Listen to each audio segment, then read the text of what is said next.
Almost everything you need to know. Hello ಮಿತ್ರ, ನಾನು ಹೇಳೋದನ್ನ ಗಮನ ಕೊಟ್ಟು ಕೇಳು, ಸರಿಯಾಗಿ ಓದು.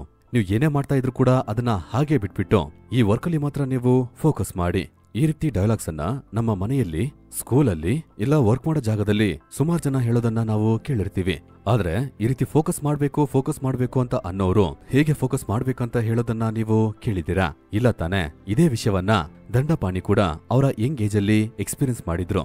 ಚಿಕ್ಕ ವಯಸ್ಸಿಂದ ಗಮನವಾಗಿರೋ, ಚೆನ್ನಾಗಿ ಕಾನ್ಸಂಟ್ರೇಟ್ ಮಾಡೋ ಅಂತ ಈ ರೀತಿ ಹೇಳೋರು ಯಾರೂ ಕೂಡ ಅವರಿಗೆ ಹೇಗೆ ಕಾನ್ಸಂಟ್ರೇಟ್ ಮಾಡ್ಬೇಕು ಅಂತ ಹೇಳಲೇ ಕೊಟ್ಟಿಲ್ಲ. ಚಿಕ್ಕ ವಯಸ್ಸಿಂದ ಅವರಿಂದ ಕಾನ್ಸಂಟ್ರೇಟ್ ಮಾಡದೇ ಇರೋ ಕಾರಣದಿಂದ ಎಲ್ರು ಅವರನ್ನ ಟೀಸ್ ಮಾಡ್ತಾ ಇದ್ರು. ಆದ್ರೆ ಅವರ ಲೈಫ್ ಈ ರೀತಿ ಕಾನ್ಸಂಟ್ರೇಷನ್ ಮಾಡಕ್ಕಾಗದೆ ಡಿಸ್ಟ್ರಾಕ್ಟೆಡ್ ಆಗಿ ಹೋಗ್ತಾ ಇದ್ರು. ಲೈಫ್ ಅಲ್ಲಿ ಒಂದು ಸ್ಟೇಜ್ ಅಲ್ಲಿ ಅವರೊಂದು ಆಶ್ರಮದಲ್ಲಿ ಜಾಯಿನ್ ಆಗ್ತಾರೆ. ಅಲ್ಲಿಂದನೇ ಅವರ ಲೈಫೇ ಚೇಂಜ್ ಆಗುತ್ತೆ. ಅವರು ಒಬ್ಬ ಮಾಂಕ್ ಆಗಿ ಬದಲಾಗೋದಿಕ್ಕೆ ಆ ಆಶ್ರಮದಲ್ಲಿ ಅವರು ಸೇರ್ಕೋತಾರೆ. ಆ ಆಶ್ರಮದಲ್ಲಿ ಅವರು ಸೇರ್ಬೇಕಾದ್ರೆ ಅವರಿಂದ ಕಾನ್ಸಂಟ್ರೇಟೇ ಮಾಡಕ್ಕಾಗಿಲ್ಲ ಅಂತ ಅವ್ರ ಹತ್ರ ಹೇಳಿ ಕಲ್ತ್ಕೋಬೇಕು ಅಂತ ಅವರು ಅನ್ಕೋತಾರೆ. ಆವಾಗ್ಲೇ ಮನುಷ್ಯರು ಹೇಗೆ ಎಲ್ಲಾ ವಿಷಯವನ್ನ ಕಲ್ತ್ಕೋತಾರೋ ಅದೇ ರೀತಿ ಕಾನ್ಸಂಟ್ರೇಷನ್ ಅನ್ನು ಕೂಡ ಪ್ರಾಕ್ಟೀಸ್ ಮೂಲಕ ಕಲ್ತ್ಕೋಬಹುದು ಅಂತ ಅವರು ಅರ್ಥ ಮಾಡ್ಕೋತಾರೆ. ಪ್ರಾಬ್ಲಮ್ ಏನಂದ್ರೆ ನಾವೆಲ್ಲರೂ ಕೂಡ ಡಿಸ್ಟ್ರಾಕ್ಟೆಡ್ ಆಗಿ ಇರೋದಕ್ಕೆ ಅಧಿಕವಾಗಿ ಪ್ರಾಕ್ಟೀಸ್ ಮಾಡೋದ್ರಿಂದ ನಾವು ಡಿಸ್ಟ್ರಾಕ್ಟೆಡ್ ಆಗಿ ಇರೋದ್ರಲ್ಲಿ ಎಕ್ಸ್ಪರ್ಟ್ ಆಗ್ತೀವಿ ಬಿಟ್ರೆ ಕಾನ್ಸಂಟ್ರೇಷನ್ ಮಾಡೋದ್ರಲ್ಲಿ ಎಕ್ಸ್ಪರ್ಟ್ ಆಗೋದೇ ಇಲ್ಲ. ಈ ಕಾಲದಲ್ಲಿ ಟೆಕ್ನಾಲಜಿ ಡಿಸ್ಟ್ರಾಕ್ಟಿಂಗ್ ಆಗಿ ಇದ್ರೂ ಕೂಡ ನಾವು ಅದನ್ನ ಇಂಟೆನ್ಷನಲ್ ಆಗಿ ಒಳ್ಳೆ ವಿಷಯಕ್ಕೆ ಮಾತ್ರ ಯೂಸ್ ಮಾಡ್ಬೇಕು ಅಂತ ಅನ್ಕೊಂಡ್ರೆ ನಮ್ಮಿಂದ ಮಾಡಕ್ಕಾಗತ್ತೆ. ಅದ್ರ ಬರೋ ನೋಟಿಫಿಕೇಶನ್ ನಿಮ್ಮನ್ನ ಡಿಸ್ಟ್ರಾಕ್ಟ್ ಮಾಡಿದ್ರೆ ಅದನ್ನ ಒಂದ್ ಬಟನ್ ಕ್ಲಿಕ್ ಮಾಡೋ ಮೂಲಕ ಈಸಿಯಾಗಿ ಆಫ್ ಮಾಡಕ್ಕಾಗುತ್ತೆ. ಸೊ ನಾವು ಡಿಸ್ಟ್ರಾಕ್ಟೆಡ್ ಆಗಿ ಇರೋದಕ್ಕೆ ಇವತ್ತಿರೋ ಮಾಡರ್ನ್ ಡೇ ಟೆಕ್ನಾಲಜಿ ಒಂದು ಕಾರಣವಾಗಿ ಇದ್ರೂ ಕೂಡ ನೀವು ನಿಜವಾಗ್ಲೂ ಬೆಳಿಬೇಕು ಅಂತ ಅನ್ಕೊಂಡ್ರೆ, ಒಳ್ಳೆ ವಿಷಯವನ್ನ ಕನ್ಸ್ಯೂಮ್ ಮಾಡ್ಬೇಕು ಅಂತ ಅನ್ಕೊಂಡ್ರು ಕೂಡ ಈ ರೀತಿ ಟೆಕ್ನಾಲಜಿ ಹೆಲ್ಪ್ ನಿಮ್ಗೆ ಖಂಡಿತ ಬೇಕಾಗುತ್ತೆ. ಸೊ ಟೆಕ್ ಅನ್ನ ನೀವು ಹೇಗೆ ಯೂಸ್ ಮಾಡ್ತೀರಾ ಅನ್ನೋದೇ ಮುಖ್ಯವಾದ ವಿಷಯ. ಈ ವಿಷಯವನ್ನ ನೀವು ಅರ್ಥ ಮಾಡ್ಕೊಂಡ್ರೆ ಬನ್ನಿ ಈಗ ಹೇಗೆ ಆಕ್ಚುಲ್ ಆಗಿ ಕಾನ್ಸಂಟ್ರೇಟ್ ಮಾಡೋದಿಕ್ಕೆ ಪ್ರಾಕ್ಟೀಸ್ ಮಾಡೋದು ಅಂತ ನೋಡೋಣ. ನೀವು ಚೆನ್ನಾಗಿ ಕಾನ್ಸಂಟ್ರೇಟ್ ಮಾಡೋದಿಕ್ಕೆ, ಅರ್ಥ ಮಾಡ್ಕೊಳ್ಳೋದಿಕ್ಕೆ ಫಸ್ಟ್ ವಿಷಯ ಏನಂದ್ರೆ ನಮ್ಮ ಮೈಂಡ್ಗೆ ಮತ್ತೆ ಅವೇರ್ನೆಸ್ಗೆ ಇರೋ ಡಿಫರೆನ್ಸ್. ನಮ್ಮ ಮೈಂಡ್ ಅನ್ನೋದು ಕಂಪ್ಯೂಟರ್ ಇರೋ ಪ್ರೊಸೆಸರ್ ರೀತಿ. ನೀವು ಕೊಡೋ ಕೆಲಸವನ್ನ ಪ್ರೋಸೆಸ್ ಮಾಡಿ ಅಂಡರ್ಸ್ಟ್ಯಾಂಡ್ ಮಾಡ್ಸತ್ತೆ, ಔಟ್ಪುಟ್ ಆಗಿ ರಿಸಲ್ಟ್ ಅನ್ನ ಕೂಡ ಕೊಡುತ್ತೆ. ಆದ್ರೆ ಅವೇರ್ನೆಸ್ ಅನ್ನೋದು ಒಬ್ಬ ಯೂಸರ್ ಆಗಿ ನೀನು ಇದನ್ನ ಪ್ರೋಸೆಸ್ ಮಾಡು, ಅದನ್ನ ಪ್ರೋಸೆಸ್ ಮಾಡು ಅನ್ನೋ ಹಾಗೆ ಕೊಡೋ ಇನ್ಪುಟ್ ಹಾಗೆ. ಅಂದ್ರೆ ಅದನ್ನ ಒಂದು ಸ್ವಿಚ್ ಹಾಗೆ ಕನ್ಸಿಡರ್ ಮಾಡ್ಕೊಳ್ಳಿ. ಇದನ್ನ ಚೆನ್ನಾಗಿ ಅರ್ಥ ಮಾಡ್ಕೊಳ್ಳೋದಿಕ್ಕೆ ಮೈಂಡ್ ಅನ್ನ ಒಂದು ದೊಡ್ಡ ಜಾಗವಾಗಿ ಅನ್ಕೊಳ್ಳಿ. ಇದರಲ್ಲಿ ಹ್ಯಾಪಿನೆಸ್, ಲವ್, ಸಕ್ಸೆಸ್, ಮನಿ, ಹೆಲ್ತ್ ಅಂತ ಎಲ್ಲವೂ ಕೂಡ ಅಲ್ಲಲ್ಲಿ ಇದೆ. ಇದೆಲ್ಲವೂ ಕೂಡ ಅಲ್ಲಲ್ಲಿ ಇದ್ರೂ ಕೂಡ ಎಲ್ಲವನ್ನ ನಾವು ಆಕ್ಟಿವೇಟ್ ಮಾಡೋದಿಕ್ಕೆ ನಿಮ್ಮ ಅವೇರ್ನೆಸ್ ಅನ್ನೋ ಈ ಲೈಟ್ ಬಾಲ್ ಅನ್ನ ನಿಮ್ಮ ಮೈಂಡ್ ಅಲ್ಲಿ ಒಂದೊಂದು ಜಾಗಕ್ಕೆ ತಗೊಂಡ್ ಹೋಗೋ ರೀತಿ ಕನ್ಸಿಡರ್ ಮಾಡ್ಕೊಳ್ಳಿ. ಅಂದ್ರೆ ಈ ಲೈಟ್ ಬಾಲ್ ಅನ್ನ ಹ್ಯಾಪಿನೆಸ್ ಅನ್ನೋ ಒಂದು ಜಾಗಕ್ಕೆ ತಗೊಂಡ್ ಹೋದ್ರೆ ಆ ಜಾಗ ಬ್ರೈಟ್ ಆಗಿ ನಿಮ್ಮ ಮೈಂಡ್ ಅಲ್ಲಿದ್ದ ಆ ಪೋರ್ಷನ್ ಆಕ್ಟಿವೇಟ್ ಆಗುತ್ತೆ. ಅವೇರ್ನೆಸ್ ಅನ್ನೋ ಈ ಲೈಟ್ ಅಲ್ಲಿಯೇ ಇರೋ ತನಕ ಆ ವರ್ಕ್ ಅನ್ನ ಚೆನ್ನಾಗಿ ಮಾಡುತ್ತೆ. ಪ್ರಾಬ್ಲಮ್ ಏನಂದ್ರೆ ಈ ಅವೇರ್ನೆಸ್ ಅನ್ನೋ ಲೈಟ್ ಬಾಲ್ ಅನ್ನ ನಮ್ಮಿಂದ ಒಂದೇ ಜಾಗದಲ್ಲಿ ಇಡೋದಿಕ್ಕೆ ಆಗಲ್ಲ. ಇದು ಅಲ್ಲಲ್ಲಿ ವೇವರ್ ಆಗ್ತಾ ಇರುತ್ತೆ. ಎಕ್ಸಾಂಪಲ್ ಗೆ ಹೇಳ್ಬೇಕಂದ್ರೆ ಯೂಟ್ಯೂಬ್ ಅನ್ನ ಒಂದು ಮೈಂಡ್ ಆಗಿ ಕನ್ಸಿಡರ್ ಮಾಡಿದ್ರೆ ಅದರಲ್ಲಿ ಸುಮಾರು ಚಾನಲ್ಸ್ ಇದೆ. ಅದರಲ್ಲಿ ನಮ್ಮ ಚಾನಲ್ ನ ಈ ವಿಡಿಯೋವನ್ನ ನೀವು ನೋಡ್ತಾ ಇದ್ದೀರಾ. ಕೆಲವೊಬ್ರು ಇದರಲ್ಲಿ ಕಂಪ್ಲೀಟ್ ಆಗಿ ಅವೇರ್ನೆಸ್ ಅನ್ನ ಇಟ್ಕೊಂಡಿದ್ರೆ ಕಂಟೆಂಟ್ ಇಂದ ಎಷ್ಟು ವಿಷಯಗಳನ್ನ ಚೆನ್ನಾಗಿ ಅರ್ಥ ಮಾಡ್ಕೊಳಕ್ಕಾಗುತ್ತೋ ಅಷ್ಟು ಮಟ್ಟಿಗೆ ಅರ್ಥ ಮಾಡ್ಕೋತೀರಾ.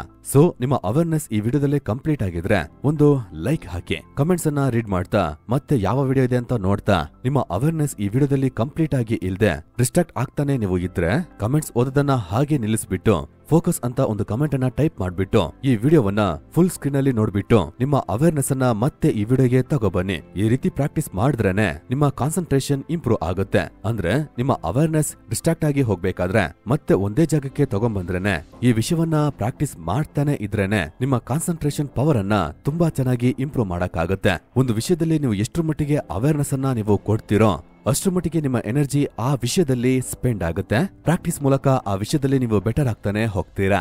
ಸೊ ನಿಮ್ಮ ಅವೇರ್ನೆಸ್ ನಿಮ್ಮ ಮೈಂಡ್ ಅಲ್ಲಿ ಇಲ್ಲಿ ಅಲ್ಲಿ ಅಂತ ಡಿಸ್ಟ್ರಾಕ್ಟ್ ಆಗ್ಬೇಕಾದ್ರೆ ನೀವು ಬೇಕಂತ ಎಲ್ಲಿ ನಿಮ್ಮ ಅವೇರ್ನೆಸ್ ಅನ್ನ ಕೊಡ್ಬೇಕು ಅಂತ ಅನ್ಕೋತಿರೋ ಅಲ್ಲಿ ಮತ್ತೆ ಮತ್ತೆ ತಗೋ ಬರ್ತಾ ಇರಿ. ಆವಾಗ್ಲೇ ನಿಮ್ಮ ಬೆಸ್ಟ್ ವರ್ಜನ್ ಗೆ ನೀವು ಬದಲಾಗಕ್ಕಾಗತ್ತೆ.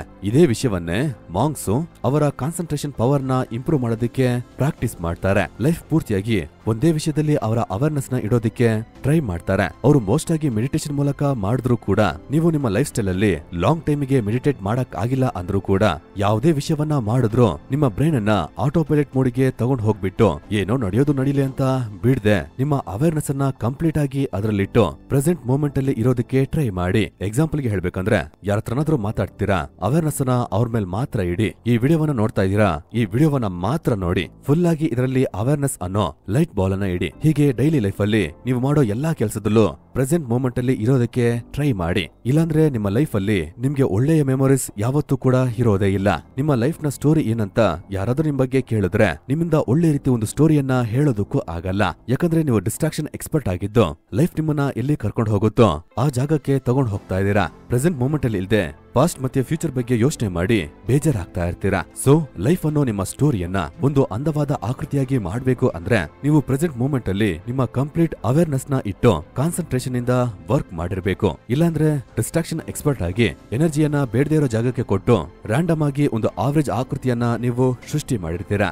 ಸೊ ನಿಮ್ಮ ಅವೇರ್ನೆಸ್ ಅನ್ನ ಒಂದೇ ಜಾಗದಲ್ಲಿ ಸುಮಾರು ಹೊತ್ತು ಇಡೋದಕ್ಕೆ ಪ್ರಯತ್ನ ಪಡಿ. ಆವಾಗ್ಲೇ ಒಬ್ಬ ಮಾಡರ್ನ್ ಡೇ ಮಾಂಕ್ ರೀತಿ ನೀವು ಕಾನ್ಸಂಟ್ರೇಟೆಡ್ ಆಗಿ ವರ್ಕ್ ಮಾಡಿ ನಿಮ್ಮ ಲೈಫ್ ನ ಮ್ಯಾಕ್ಸಿಮಮ್ ಪೊಟೆನ್ಶಿಯಲ್ ಅನ್ನ ಹೊರಗಡೆ ತರಕಾಗತ್ತೆ, ಸಕ್ಸಸ್ಫುಲ್ ಆಗಿ ಬದಲಾಗಕ್ಕಾಗತ್ತೆ. ನಿಮ್ಗೆ ಈ ವಿಡಿಯೋ ಹೆಲ್ಪ್ಫುಲ್ ಆಗಿದ್ರೆ ಕಾನ್ಸಂಟ್ರೇಷನ್ ಅನ್ನ ಅವೇರ್ನೆಸ್ ಮೂಲಕ ಇಂಪ್ರೂವ್ ಮಾಡಕ್ಕಾಗತ್ತೆ ಅನ್ನೋ ವಿಷಯವನ್ನ ಬೇರೆಯವರಿಗೂ ಕೂಡ ಶೇರ್ ಮಾಡಿ. ಈ ಮಾಡರ್ನ್ ಡೇ ಅಲ್ಲಿ ಡಿಸ್ಟ್ರಾಕ್ಟೆಡ್ ಆಗಿ ಇರೋರಿಗೆ ತುಂಬಾ ಹೆಲ್ಪ್ಫುಲ್ ಆಗಿರುತ್ತೆ. ಈ ರೀತಿ ಸುಮಾರು ಯೂಸ್ಫುಲ್ ವಿಡಿಯೋವನ್ನ ನೋಡ್ಬೇಕು ಅಂದ್ರೆ ನಮ್ಮ ಚಾನಲ್ಗೆ ಸಬ್ಸ್ಕ್ರೈಬ್ ಮಾಡ್ಕೊಂಡು ಆ ಬೆಲ್ ಐಕಾನ್ ಅನ್ನ ಕ್ಲಿಕ್ ಮಾಡ್ಕೊಳ್ಳಿ. ಚಾನಲ್ ನ ಅದರ ಯೂಸ್ಫುಲ್ ವಿಡಿಯೋವನ್ನ ನೀವಿಲ್ಲಿ ಕ್ಲಿಕ್ ಮಾಡಿ ನೋಡ್ಕೋಬಹುದು. ನಮ್ಮನ್ನ ಇನ್ಸ್ಟಾಗ್ರಾಮ್ ಮತ್ತೆ ಟೆಲಿಗ್ರಾಮ್ ಅಲ್ಲಿ ಫಾಲೋ ಮಾಡ್ಬೇಕಂದ್ರೆ ಕೆಳಗಡೆ ಡಿಸ್ಕ್ರಿಪ್ಷನ್ ಅಲ್ಲಿ ಲಿಂಕ್ ಇದೆ, ಅಲ್ಲಿಂದ ನಮ್ಮನ್ನ ನೀವು ಫಾಲೋ ಮಾಡ್ಕೋಬಹುದು. ಕೊನೆಯದಾಗಿ ಥ್ಯಾಂಕ್ ಯು ಫಾರ್ ವಾಚಿಂಗ್.